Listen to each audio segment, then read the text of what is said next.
Hi, and welcome back to Wire to Wire with Nolin RECC. I'm Sarah Fellis, Communications Manager with Nolin, and today I'm in a special location. I'm really excited to be here with you guys today. I'm at Hinton's Orchard and Farm, right? Orchard and Farm Market, There yes. we go, okay. Yeah. So Jeremy, and then I'm going to talk to your wife, Joanna, too, Yes. here in just a minute, but I appreciate you welcoming me in to your farm market Thanks here. for coming. We appreciate having you. And this is out, and we'll talk a little bit more about location and that kind of stuff, but we're out in LaRue County, kind of on the way to Campbellsville, right? Right, on the way to Campbellsville, just barely still in LaRue County. We're almost to the edge. Okay, all right.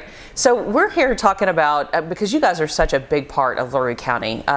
If you are around LaRue County, or really even Hardin or surrounding counties, they know who the Hintons are. And so I appreciate you kind of helping us to know a little bit more about your history. And Sure. And you all have been in this area for a long time as well. At least you have. We have, yes. And my family's been here for a long time. I'm actually 8th generation LaRue County, wow. And all 8 generations have farmed in different ways in the county. So it's kind of neat to look back at the history and see how the family has been involved in different parts of the community and in agriculture through the years. So. 8 generations. Yeah. That's amazing. Well, that's really cool. So tell me about you. So you were born in this area, or? I was actually born kind of on the other side of the county, closer to Magnolia, and my parents farmed there. Was only child. Grew up in that part of the county, which is actually closer to where my Raglan ancestors, my mother's side of the family, where they were and still are now. And then graduated from LaRue County High School and went to UK, and got a degree in agriculture education, and then came back home to farm here. And then Joanna and I got married in 2002, and we're kind of looking for an opportunity for us to, I guess, start our own business, our own farming venture. And we actually started out, we leased what was the Tommy Bennett Orchard for a couple of years. So an existing business that the owner had passed away, and they were looking for somebody to kind of keep that business going. So we started there and operated that business for 2 years, figured out that we kind of liked it. We enjoyed the one-on-one direct-to-consumer interaction that came with the business, and then we got an opportunity to buy this farm a couple of years later in 2006. And so we joked and said that if our name was on the mortgage, our name needed to be on the sign. And so Hinton's Orchard and Farm Market was born then in May of 2006, so almost 17 years ago now. Oh, wow. So now that seems it's been a fun unreal. evolution. It does. It's hard to believe that it's been that long. And when we stop and we have an album of pictures of the farm when we first bought it, and just about that time every year we'll get those back out and kind of remind ourselves of what it was when we bought it and how we've grown, or when we get discouraged and we feel like we're behind on jobs, then that makes us how feel far better. you've So, come. Yeah. So well, and I want to get to more kind of the development of the farm, and the fact that, like, I remember when my daughter was little, I brought her out here, and you all had just opened, so that is really crazy time-wise. But back to your history. You said, so you grew up farming. What kind of farming did you all do? So when I was young, my parents had beef cattle, and then they kind of evolved into strictly row crops. And we did a lot of hay and straw and sold that to the horse farms in Lexington, which actually kind of became my part-time side job. It was a side hustle before a side hustle was even a thing. When I was a student at UK, I had some smaller customers that I sold hay and straw to. So that's smart. Come home on the weekend and take a load back, and then sell it out a few bales at a time. So that was my part-time job while I was in college, and helped keep money in my pocket. And so that was their business, doing the hay and the straw, and then soybeans and row crops was mainly what they did. So yeah. So you did that, and then of course where did you and Joanna meet? We met at UK, and she can talk about that story later. The short story is we met at UK, and she didn't like me then. I'm definitely going to ask her about that. We'll let her fill you in on the rest of that story. I like that. That's good. But we met at college, and became friends then through a mutual friend. And then started dating in 2000, so after we'd both been out of college for a little while, and then 2 years later got married, and the rest is history. The rest is history. So you mentioned this, and I did not know that you were part of the Raglan family. I mean, we've featured the Raglans on our podcast, and our board column, because they are another really big prominent family in LaRue County and obviously have really deep roots here, and you share those roots, which is really fascinating. So Roy Ragland was one of the original directors for Nolin, and as I understand it, of course I wasn't here in the 30s, but as I understand it, was a big part of going around and talking to neighbors and friends to kind of help develop the support in LaRue County. Well, I mean, we can really thank them for having electricity out here, for real. I mean, it's, and I know they were one of the first farms to sign up, and actually would have been before my mom was even born, that they were some of the early adopters. And so, you know, that's always meant a lot to me. You know, some people say, well, you should treat me a certain way because this is who my family is, but I've never really looked at it that way. To me, it's more, I have this legacy of family who've been involved and contributed to the community, and so I feel like that's something that we try to live up to every day. And whether it's with my involvement in agricultural organizations or in the community, or whether it's through our business, trying to not just be a place that makes a living for our family, but makes a contribution back to the community and provides a service and things for our community. So that's always been something that I feel like is deep within what we try to do here with our family and our business, and hopefully that's something that we're passing along to our kids too. Oh yeah, when you all live that out. I mean, we were talking before we came on. You just recently been recognized for at least part of your involvement in the community, but you've done what I can only assume is a huge list of things that I don't even know about. So can you talk a little bit about your involvement in the community? Sure, and we are both very involved, and you know, some people say, I don't know how you do what you do, but it's really just you find time for the things that you feel important. And the award that you mentioned is for involvement in the Extension Service, and I've served on the Extension Council and the District Board for several years, and just finished up my third term as chairman of the District Board. And so that's been an important piece of me growing up, and has been good resources for us as we started this business and as we grow our business. And so I feel like it's important to try to be involved in Extension and provide that, you know, help guide the programming and help push that services out for Extension. Involved in lots of agriculture organizations, the LaRue County Farm Bureau Board, and sit on a state advisory, Farm Bureau Advisory Committee for Horticulture. I've been president of the Kentucky Horticulture Society, which sounds fancy, but it's the fruit growers organization for the state. Joanna is secretary of that board now, but I served on that board for several years, and then I went off and she came on. Also served as chairman of the Kentucky Horticulture Council, which is kind of an umbrella organization for all of horticulture, whether it's fruit growers, vegetable growers, greenhouse operations, turf and lawn care, arborists, garden clubs. All of that falls under this Horticulture Council umbrella.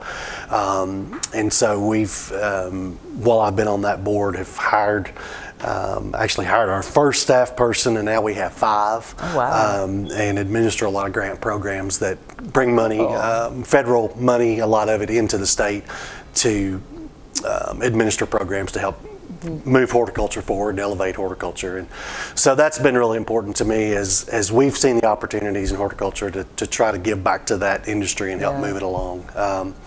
One of the other things that I do that I feel like it's kind of it's not exactly a fit, but it's a tie, is serving on the board for Feeding America, Kentucky's Heartland. And vice president of that board right now, and really enjoy that work. And you know, my connection with the food that we grow here and the agriculture industry, and then being able to carry that a step forward and give back to the community through that service and the work that is done by Feeding America, Kentucky's Heartland, in 42 counties across the state. It's just really, it's humbling work to sit and look at what that group does. And you know, as a board member, I can take almost no credit for the work that they do, but it's neat to be a part of what happens over there every day. And a lot of people don't know how much really goes on, but I had no idea until I got on the board and really started looking at the numbers. And it's just it's a massive footprint. Amazing how much food passes through Elizabethtown and then goes out across the state to help people in need. So that's a group that I really have enjoyed being a part of, and bring a little different perspective. You know, we got lots of bankers and HR people and all of those faces, and then we got me over here as the farmer in the group. But it's been good because it's a different perspective, I think, to the board that's been good. I think Jamie would agree with me if she. So we do that, and we stay involved in our church, and have been involved in the chamber in the past, and just anything we feel like, you know, there's opportunity there to try to make the community better, we want to try to be part of it. Well, again, that's just really evident in everything that you all do, and it seems to be a theme. And I have to say, we were talking before we came on. I'm learning so much about LaRue County. When I first came to Nolin, I really didn't know a lot about LaRue County or its residents, and it seems to be a theme, especially among a lot of the farmers and kind of the agricultural community, that you're trying to help those that are going to come after you. You really are investing a lot of time and effort into helping each other, and then also help the set of people that, you know, are going to invest their time into this as the generations go forward, which to me says a lot about the strength of the roots that you all come from, but then the strength of the community that you're trying to develop now. Yeah, no, I agree, and I appreciate those comments, because it's always amazed me, get to a state level, how many LaRue County people you see involved in the different agricultural organizations. And we do have a really strong leadership base here in the county, especially in agriculture. And so it's fun to see how those roots reach out into the different organizations. And even as a small county here, we get involved in lots of different directions, especially in agriculture. Yeah, you're everywhere. Yeah. I mean, the Hintons are everywhere, but also just kind of in LaRue County. But so I want to talk a little bit about kind of our physical location here. Sure. So we talked about we're at this is where your home is too, correct? Yes, so. Yes. We live just on a adjoining property here on the farm. And we built this market. So we bought the farm in May of 2006 and operated through that summer and fall, just in an existing barn here, kind of on the gravel in a unheated shed the first year, and then we started construction on this building that winter, and then for the spring of '07 we opened this market building. And this building really kind of houses lots of things that we've got going on, because it is our main retail space, and it houses our commercial kitchen that all the breads and things that we do in there come through the kitchen, and it's we have our cold storage in here to store apples and vegetables and things in, and restrooms for the public, and lots of things going on. And then in the back is office space that we utilize, and then there's actually an apartment back there that we lived in for a while, and now one of our employees lives in. So I didn't know that. Okay. So there's a lot going on inside the walls of this building. And well, and this is a great space. I mean, it's such a beautiful space. Thank you. And you all have, so I was going to kind of show some pictures of what the market or what your farm looks like, maybe a little bit more in full bloom, because right now I know that you all are busy 100% of the year, but this is not kind of the more kind of what the public would see. So not the like fruiting season, that kind of stuff. So I'm going to show, while we're talking, I do want to show some pictures of what the farm looks like. But it's developed a lot through the years. So I know you've got the greenhouses, you've got a lot of kids activities. How physically has it changed? It's been this kind of continual evolution. I think when we started here in '06, I think our vision was to add pieces. Basically, that first year we were strictly fall. It was apples and pumpkins. We had planted some of our trees. We knew we wanted to do peaches and do some vegetables and get into that summer and fall season. And then we started doing a few flowers. We added strawberries, and so that kind of moved us further back into the spring season. Then with the addition of the location in Elizabethtown and what that did for our flower business, because it was a garden center, strictly flower business when we were able to purchase that. And so we kind of blended those two businesses together, and it gave us a lot more opportunity for the greenhouses to grow. So we now have 6 greenhouses that we grow plants, flowers and vegetable plants and all that stuff in, and then 1 high tunnel that we grow tomatoes, grow tomatoes in that. And so that's grown, and then we've added on to kind of the end of the season with the Christmas trees and the gift baskets and those things that we do kind of at the end of the season. So we've added pieces so that we have this not quite year round, but both markets will be open until just before Christmas, and then we're closed until spring, except that we now do the winter markets on Saturdays. This year. So is that new? Yeah, I think last year was the first.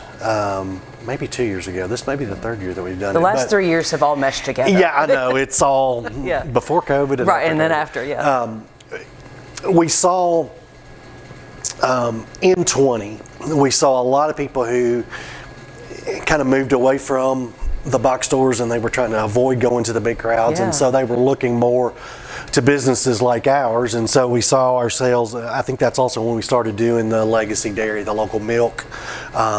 We got a stronger supply of eggs from a local producer, and so it became kind of this regular grocery stop for folks to do our bread and our milk and eggs and the Penn's country ham and those things.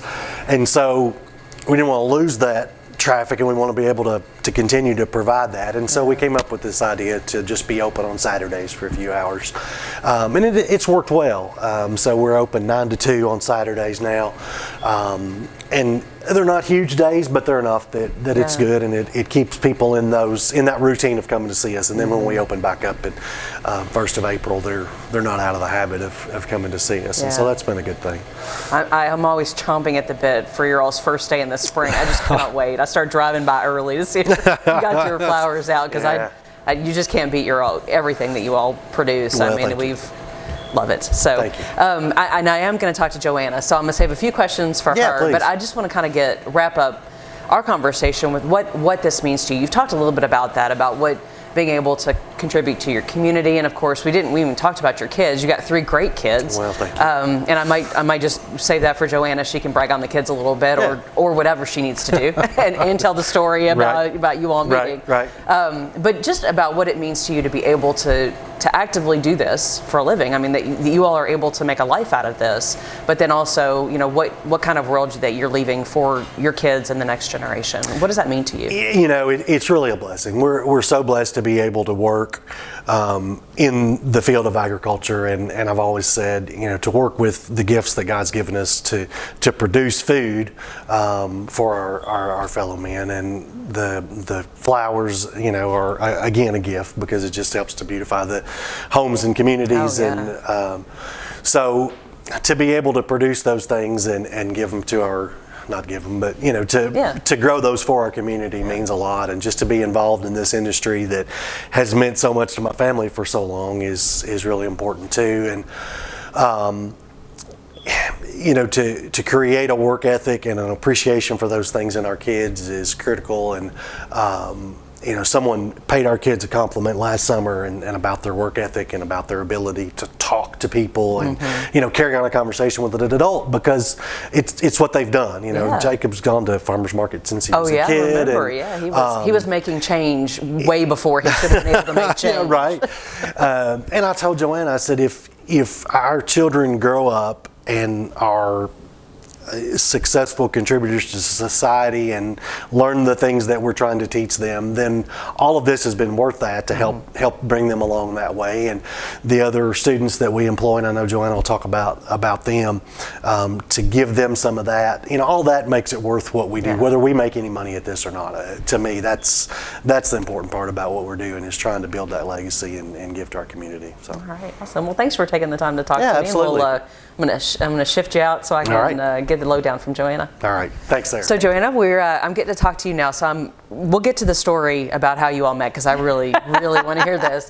But I'm going to start with you first. So talk a little bit about yourself. Where are you from, and just kind of a little bit about your own history. Sure. Well, I grew up in Marion County, and so a little bit away from here. It's the blessing and the curse that I'm not from here, is always what I say. But I graduated from Marion County High School and did go to UK. I was first in my family to go to college, and marched in the marching band and played in the UK bands there, and met my college roommate who was from LaRue County. And so that begins the tie to here. So largely it is her fault that I'm here, and she is the one that first introduced me to Jeremy. But I'm one of 3 children. My family is long rooted in Marion County, but like I say, I've come over this direction and been here now for what is the majority of my life, even though it doesn't really feel like it. Those early years seem longer agriculture for They whatever do. reason, don't they? They do. Now, did you have any kind of farming history? Did you all do any of that growing up? No, or? my dad and my grandfather ran a farm equipment business, Okay. but that was my closest tie to agriculture. So this was really not anything that I ever envisioned in my life. I have a history degree, and went into that not really knowing anything except that I really liked history. Yeah.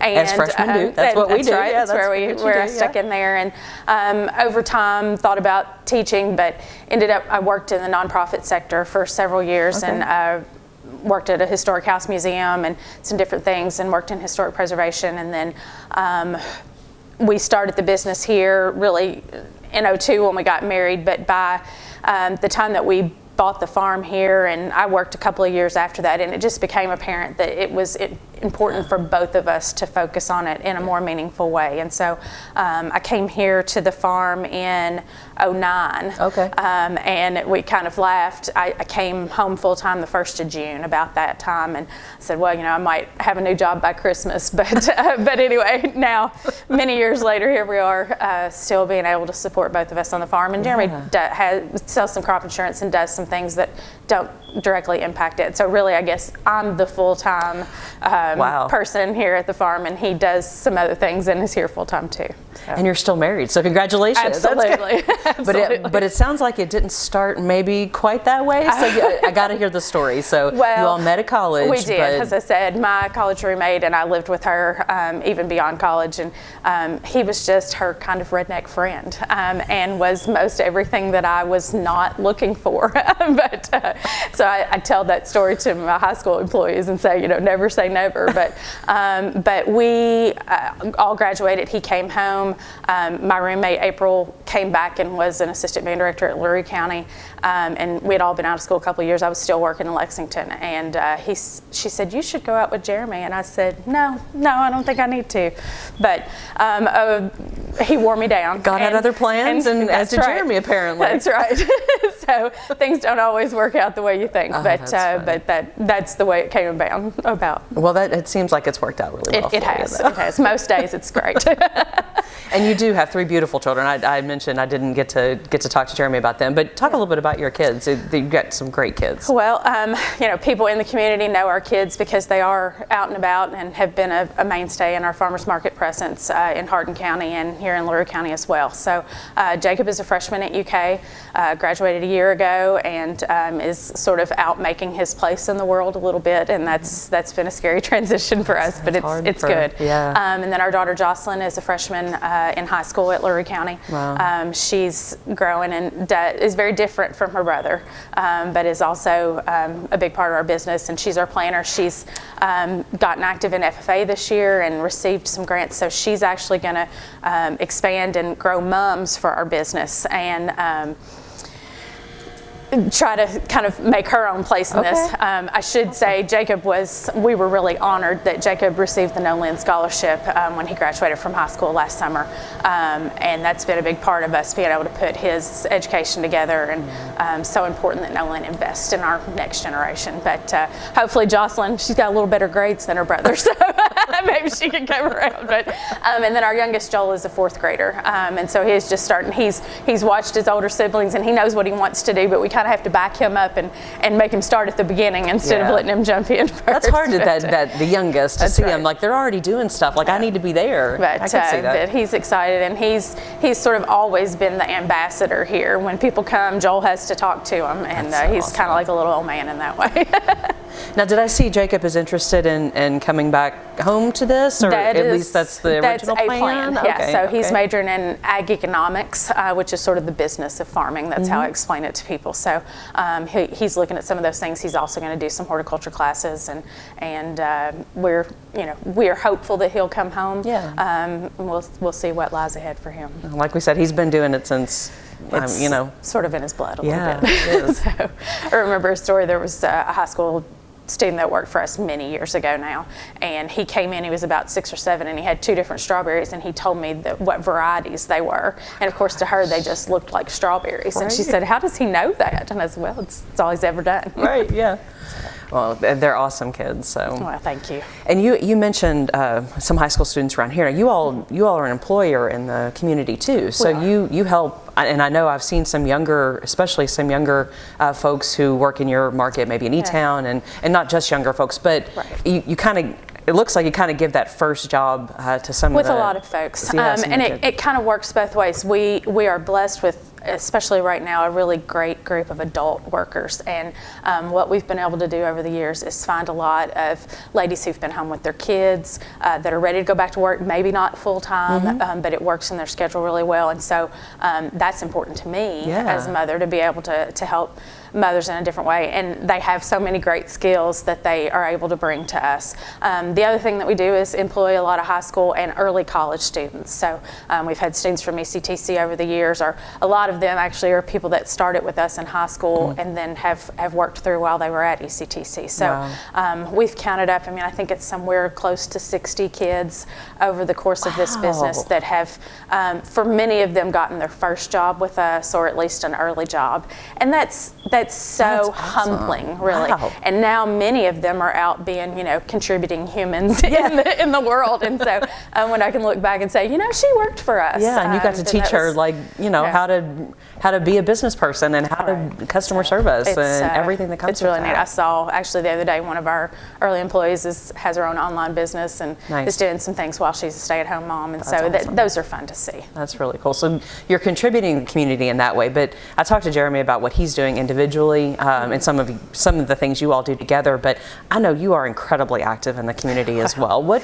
kinds of can you come up with a list of things that you do? We do things from the very basic points where we're involved with our kids. We're band boosters.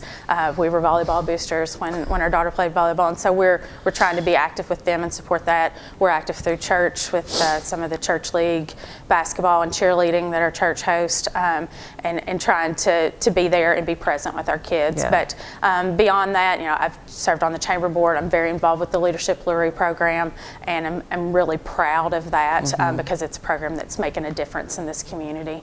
And then probably the most recognizable thing that I do is that I've served on the school board for almost 11 years now.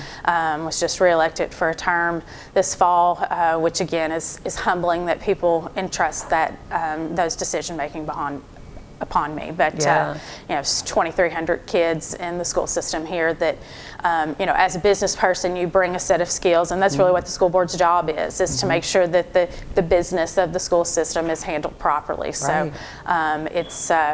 it's you learn a lot of things that you never thought you needed to know. But, I bet you do. And it's one of those things, so many things that all people do. You kind of look out from the outside and you don't have any idea, and maybe you have an opinion, but sometimes when you get inside of it, you see the intricacies of what actually happens, whether that's, in a church, in a business, or on something like the school board. It's easy from the outside to say, oh, I'd do it this way, but until you're really faced with it, it makes it makes a difference. It does.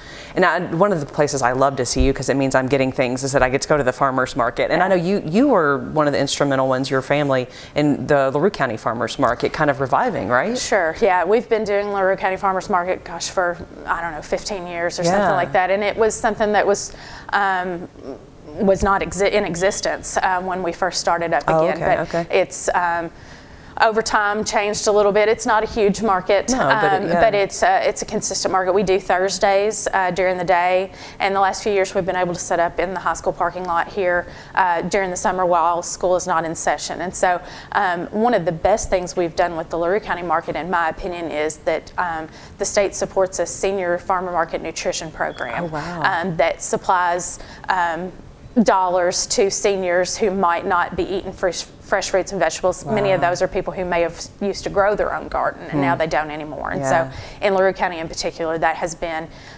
really a huge piece for us to be able to serve that community. That's really cool. So again, kind of back where we are location-wise, and Jeremy was talking a little bit about, of course, physically how the place has changed. But I mean, I can remember bringing Emma here when she was tiny. Yeah. Maybe to one of your first strawberry festivals. She was so shy, She I remember. was, yeah, she was.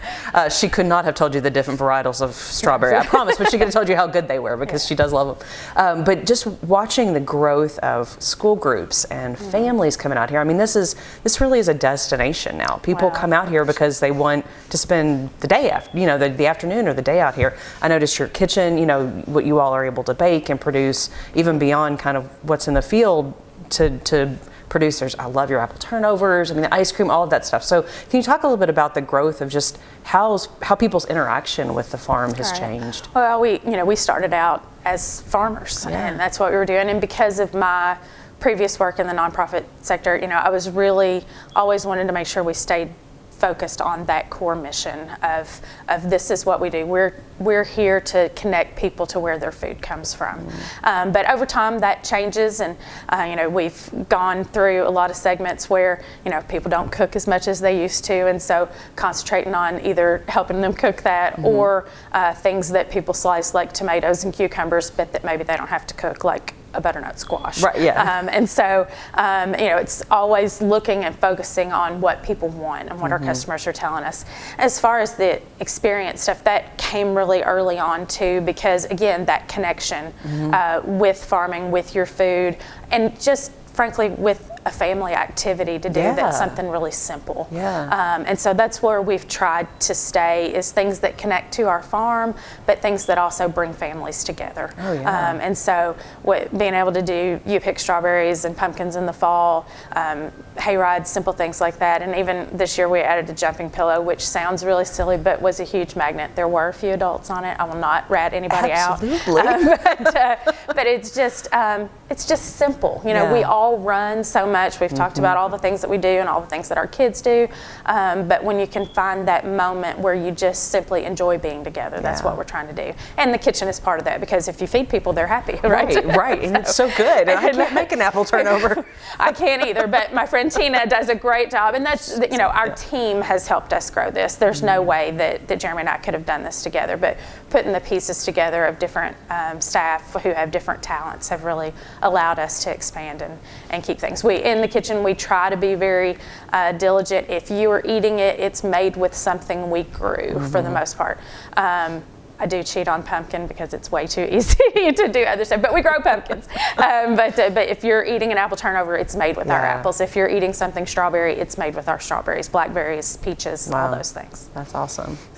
So. I think about just kind of the space out here and how I looked as I was driving in, and it changed because I usually go to your E-Town market for the most part, because I live pretty far from here. But just how physically the interactive pieces have changed. There's some stuff over there I don't even know what it is. They look like it's going to be a whole lot of fun though when you open it up for the kids. And you all usually have a corn maze, right? And there's just so many things for them to have that experience, because I have a city lot, and so I have a tiny little garden, but not the experience of getting to be in just being around kind of the growth of all of that is so important, because we lose touch with that when we grow up in cities. And that's been a big part of our focus on school groups.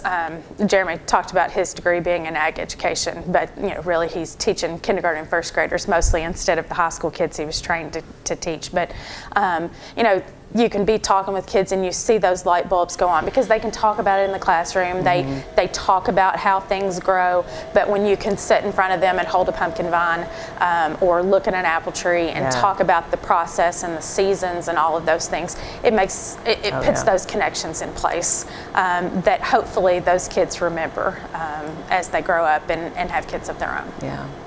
So again, about contributing not only to today, but to tomorrow. Exactly. And that's a big part of Absolutely. who you all are. Do you have any plans to do anything new or different in the next couple of years? Or are there any things you can talk about? It's really our goal to add something every year, because we don't want it to ever be stagnant, I guess is the way. So we kind of look through festivals. As I said, last fall we added our jumping pillow, which was a big addition for us, and I'm not sure what the fall season brings for us just yet. We're this is January, but we kind of spend January wrapping up the previous year and then start looking forward. But we're always collecting ideas and always looking for something. So stay tuned. That's what I'll say. Well, and I will say, so you all have a real active Facebook page and your website. Can you talk about where people can find you? Sure. The website is great. It's always there, and we try to keep current things on there, and it changes with the seasons. Okay. But the most up-to-date information will always be through our Facebook page,